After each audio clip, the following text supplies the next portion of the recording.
Welcome to the Delish Guest List podcast, a deep dive into the lives and work of Hong Kong and Asia's crazy food and beverage industry leaders, hosted by The Beat Asia magazine. This episode, we spoke with Laura Prabowo on female representation as a bartender, managing a sustainable bar, and making LKF great again. Enjoy. Hello, listeners in Hong Kong, Asia, and beyond. We are sitting down today with Laura Prabowo of Penicillin, Hong Kong's first sustainable closed-loop bar, which opened in October 2020. Placing 22nd on 50 Best Bars and won the Sustainable Bar Award in 2021. And Dead End, Lan Kwai Fong's cult favorite dive bar, set to rival Club 7-Eleven in competition for the Party District's best hangout spot. Laura Prabowo calls Hong Kong home, originally hailing from Indonesia, Jakarta. She works with her power husband, Agong Prabowo, founder of The Old Man, in numerous ventures across F&B in the city. Laura, thank you so much for joining us. You're very welcome. First question, why did you come to Hong Kong in 2006? Why? I think because my husband came here first, so I think I need to follow him. The only reason. What was the job that your husband entered in the F&B in the first place? So we both, before working in Mandarin Oriental, Jakarta, and then when Landmark Mandarin want to open more bars, so they asked Agong to help them in to open the bar, more bar, on 2005, I believe. What prompted your connection or entering into the industry in F&B, mixology, bartending in Indonesia in the first place? Why? I like to see people working in the bar, like they're so cool. They can have any tattoo, long hair. Their style is so cool. Just missing and playing. Yeah, that time is my reason is only that one. And then the working place is like a lot of aircon. So, yeah, that's the only reason. What do you like about the aspect of the drinking, the story, the mixing of the sort of tipples? Is there something that connects you with the cocktails itself? Yes, I mean, making a cocktail is like something that I always love. Like it's never gonna be. I never gonna be stop creating to make a cocktail. Because there's a lot of inspiration coming. Sometimes you just sit down and then you see the fruit and then I think this fruit with this flavor is gonna be like this, like that, and then it's gonna get something nice. Absolutely. What was the initial reaction that you had coming to enter the bar scene in Hong Kong? Was there an idea that you had of the city before? And what did it feel like when you finally came? To be honest, it's when the first time I came here, it's quite hard because on 2005, we don't know much people, working in Hong Kong, if you don't have a visa, is very hard, especially if you're just independent, just coming here like a single person who don't have a bunch of people to help you to get a job. It's not easy. And then I try to apply a lot of places, but unfortunately it's not really happening. And then I stay here for 2 months and then I nearly give up. So I said I better go back. And then, I have a good career back there in the bar. But then when we went to the immigration, they said oh, you guys is already engaged. Why don't you marry here? And then one of you can get both of you can get dependent visa. Oh, wow. And then you can work. Oh, wow. So then we get married on 2007. After 2 days after get the ID and I get a job. What was your first job in 2007? Go back to be, I always working behind the bar. Sure. Bartender in English pub in Wyndham Street called Pickle Pelican. I think now it's already closed down. I've heard about that place. Yeah, Pickle Pelican. What did you like about that pub? The ambience, I think, is very classic. And then they have a lot of whiskey also. So it's very classic. And then I think no matter where is the location, as long as in the bar, I don't mind. Bartender, bar back, it's same. What was the difference instantly that you felt from this first job in Hong Kong as compared to working in Jakarta? Actually, it's not much different. When you are a woman working behind the bar, it's not that much different. Back on that year, people don't really believe women can work behind the bar. Especially when you're already in the next level to be bar manager, then much more people were like, oh, bar manager woman, like no, like Did you feel with your first job and your second job and your third job that you wanted to sort of break down that stereotype that you can be a bartender or a mixologist and make drinks, but you can also manage, open a team, open a bar? Was that something that you wanted to break? yes, Okay. I want to break that part actually since I work behind the bar in back in Jakarta, because that time is like it's super hard. Like I graduate, so I just like 16 when I enter working behind the bar. Wow. I just finished the school. Like I have to find a job like as fast as I could.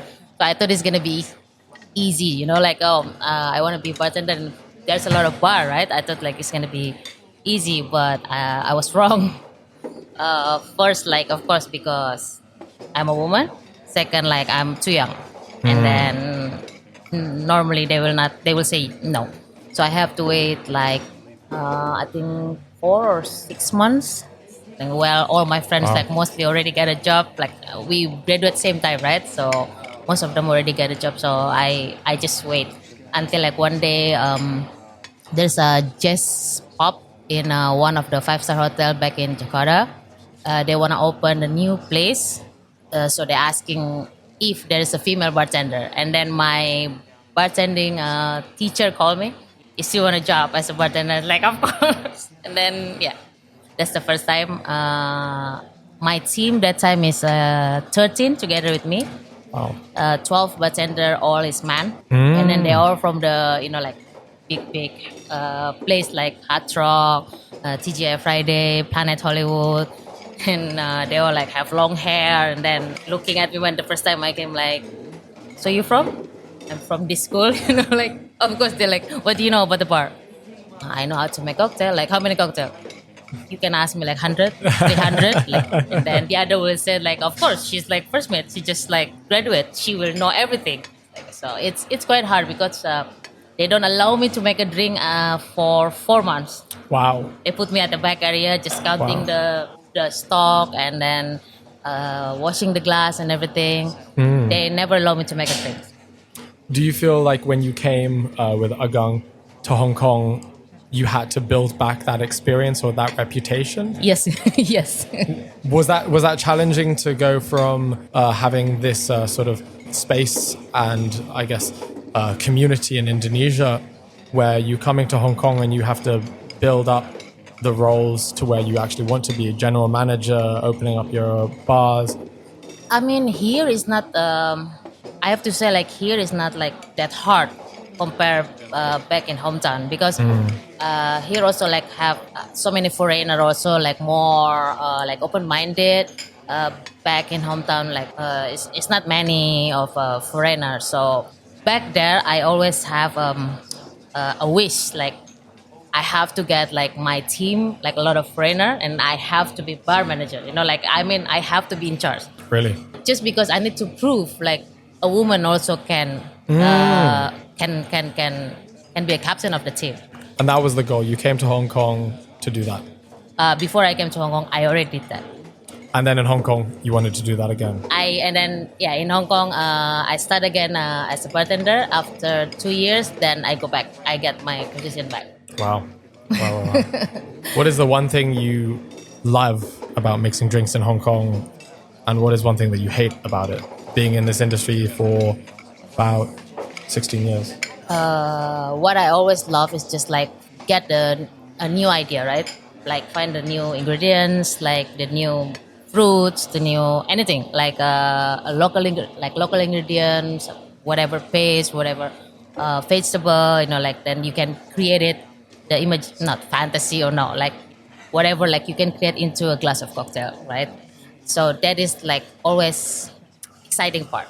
But the most part that I hate, of course, not everybody gonna like it. Like you expect, like everybody will love it the moment they taste it, but of course there will be like maybe 20% love it. The others like just pretending they like it or they hate it. So to create something new, you have to take a risk, but the expectation won't be as high as they might think it is. Yes, that's true. Okay. I guess most people nowadays, with the second year anniversary already passed, with Penicillin and Dead End entering into its second year. Many people know Laura yourself from these two great bars. I just wanted to go into asking you about this. Why does Hong Kong need a bar like Penicillin? So Penicillin is the first sustainable bar here in Hong Kong, and then we want to be a pioneer for the sustainable bar. So as you know, like we're working in the industry for a long time, and then during the COVID, we are thinking like together, like me, Agung, and my other two partners, like we're thinking like, oh, let's open the bar, but what Hong Kong doesn't have, just like normal bar. Like of course, everybody will open the like normal bar. Like why we don't open like sustainable bar? So as you know, like F&B is like the third largest in the world to give the waste. And then, of course, back there, when we're working in the bar, we already do little part of sustainable, like no plastic straw or like no plastic bag, like plastic thingy, but like very small part, right? So we're thinking like, why? Let's open a sustainable bar and then let's do business as same time also let's give back. Let's give something back to the mother nature. It sounds cliche, but like during the COVID, you have a lot of time to think, especially for our next generation, for our son, for our daughter. Like we can see during the COVID, you can see the air that everything is like little bit more better. Not say thank you to the COVID, but with the COVID, we realize about the things. There's no planet B. Yeah, there is no planet B. Yes. There is a planet M, but planet M, Mars, right? Like, but we don't know, can we go there or not? Who knows? Stop the episode. Just popping in really quickly to say if you enjoyed this podcast so far, check out thebeat.asia for more exciting content just like this. The Beat Asia is the fastest growing regional publication for local news, happenings, culture, and more. So check out thebeat.asia. All right, back to the episode. You guys have obviously had very popular local coverage, regional, international, with a very cool, interesting concept. Where do you see closed loop bar systems and sustainable mixology go in Hong Kong and beyond in the region in Asia? I think for the closed loop is a very good concept that you need to implement in the bar or a restaurant. At the first, also we are thinking like it's not going to be easy, but like day by day, we practice and we're still learning until today. Like closed loop means like use the ingredients to the fullest, right? So like a piece of orange, like the skin, you use it at the bar as a garnish, or you can use it also at the kitchen, and then the pulp, you can use it as a juice, and then, so we always thinking like what we can do with the waste before we throw it to the bin.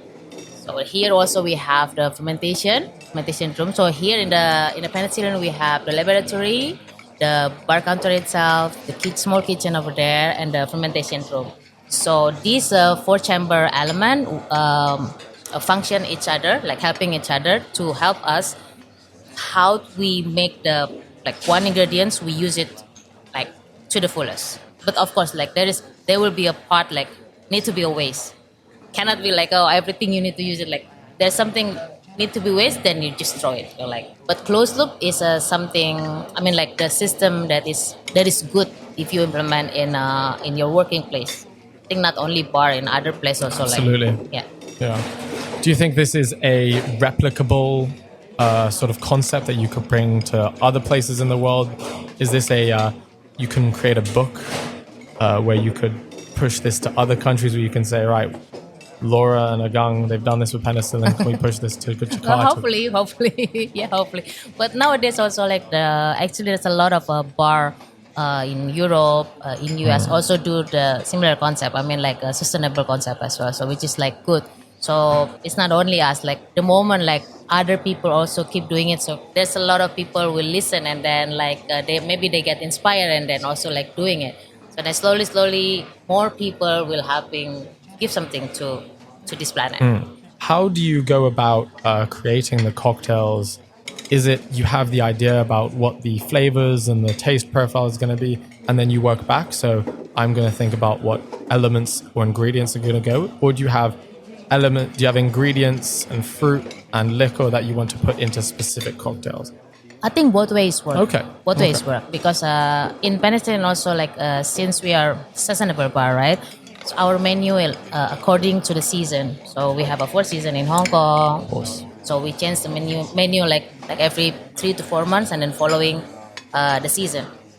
If in other bar like before when we work, whatever ingredients we want, like whatever whiskey that we want, we can order from anywhere else, right? But here in Penicillin, since you need to thinking about the carbon footprint, emulsion, and etc. etc. So if we don't have that ingredients in Hong Kong, we need to try to get it between the region.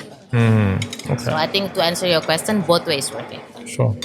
I guess I want to go down the street, turn right, and then turn right again to Dead End, Yeah. the bottom of LKF. Yeah.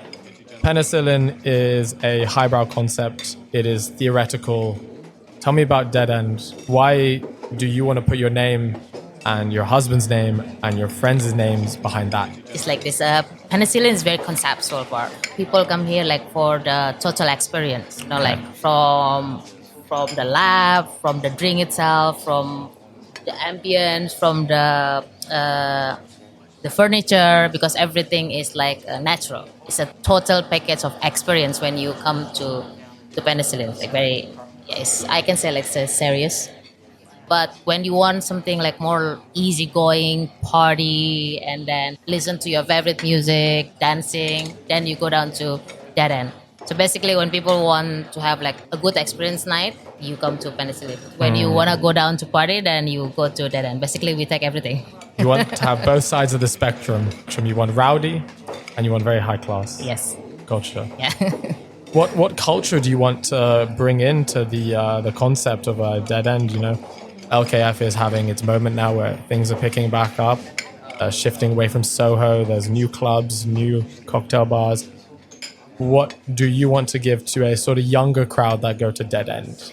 First, like in Dead End, we don't have a glass. We only use a sustainable paper cup. So basically, this paper cup at the end of the night we collect it and then we give to Penicillin. And then like every once in a week or once in 2 weeks, then we gonna recycle this paper cup to make the bottle label, as you can see over there. Oh, and then, wow. like, this recycled paper basically. So that's how we like supporting each other between Penicillin and Dead End. And in Dead End, like the price is like very, I can say cheap, like $60. Yes, absolutely. Yeah. But drink, and then we have like they said like the best lassi in town. that's what people say. So yeah, $60 per drink, and then a good music. I mean, like easygoing atmosphere. Like people love that bar for like drinking. Either you drinking inside the bar or you just like like hang around at the amphitheater yes, or of course. outside. Yeah, it's just something like we want to bring back to LKF. Because LKF, as you know, like not that busy for such a long time. So we want to bring that fun back to LKF. That street culture. Yeah. I like that. I like that. Street bar, street style. Yeah. Like, who doesn't like street style, right? Awesome. I love Dead End. I love the vibe that you're trying to create there. I guess my final question before we go into the fun stuff is, we spoke a bit before about you being a female Asian bartender in Hong Kong. What does that mean now with your ownership of these two fantastic concepts, that representation of female bartenders in 2022 for you and for Hong Kong? I think it just, for me, it's achievement. But also like for maybe to inspire the female bartender who just start the career behind the bar or still in the same position for like many years, like to inspire them, like you also can do it, like can I say a rough word or no? Yeah, of course. I mean, yeah, fuck what they said, like they always said like, oh, you cannot work like a man, like there's no way you can like work as a normal, bartender, not bartenders, but like fuck them, like this, it's not happening. we can rule the world also. Thank you so much. Laura, we're going to be asking you some quick questions. with less than a few seconds to think of the answer. Okay. Are you ready? You okay? Here we go. How do you deal with rowdy customers in Dead End? Kick their ass. What is the worst drink you make that people love? Blowjob. If you had to drink one cocktail for the rest of your life, what would it be? Dark and stormy. You have a free Saturday night to party. What do you do on your free night out? Go watch TV with my son. Okay. What is one liquor or spirits you cannot drink again after a bad experience? A Grand Marnier. How do you beat your hangover? With another shot. What concept bar do you wish existed in Hong Kong? Sustainable bar.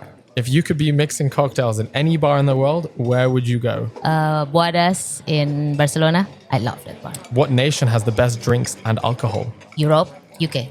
UK. Yes. Good answer. You have $10 million or bucks in your bank account. What bar are you opening next in the city? Speakeasy bar. Very speakeasy. Where is an underrated area in Hong Kong to drink? You can't say Soho because it's overrated. I'm about to say. Soho is rated. Amphitheater. Amphitheater, okay. Amphitheater. Are you a wine girl or a beer girl? Oh, this is a very guilty pleasure. Wine girl. Okay. What can the industry do better to include female voices and people? To listen more and then to give a chance. Nice. What is your favorite drunk food to eat at 2 a.m.? Momo. Good. Me too. What are you working on right now or in the future that you would like to share with us on this podcast? I think the highlight of the drink in Penicillin called one Penicillin 1-3 because this drink is like when you buy this drink, actually you plant 1-3 in Borneo. So we try to deforestation, and then I think it's very important. One of important factor in this time of what happened in the world, like we already see. Absolutely. In the future, of course, we would like to have like more program of sustainable, like not only the forest but also the ocean, and then so on and so on. You recently came back from Europe and traveling around the continent for 50 Best. Are you traveling anytime soon for guest bartending? Probably soon to Paris in November. Oh wow! And when is your next fun trip? Maybe December because my son not having his holiday for almost 3 years. It's time for him. Good. Where are you guys going to go back home? Japan. Nice. Ooh, skiing.